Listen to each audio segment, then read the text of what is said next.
Hey Russ, I'm getting a massive amount of traffic hitting our servers from all over the world. Yes.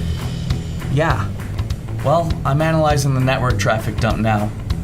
I'll let you know what I find. What seems to be the trouble? Our network's getting hammered. It looks like a denial of service attack to me. Got it. Well, let's decode some of the partially encrypted headers. I've pieced together the stream of traffic, and actually we are being hit by the new DDoS coin attack. Now I'm shifting all online resources to a cloud data center with load balancing.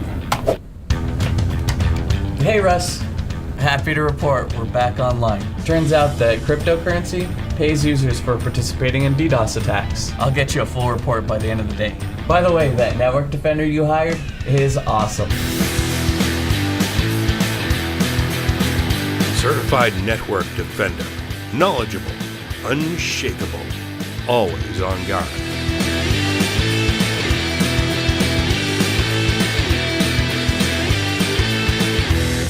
No animals were harmed in the making of this commercial. The attack is theoretical and is based on a paper by researchers Eric Westrow and Benjamin Vandersloot. The CND is not really a Queen's Guard. In fact, the CND is not a CND. He's an actor named Vince.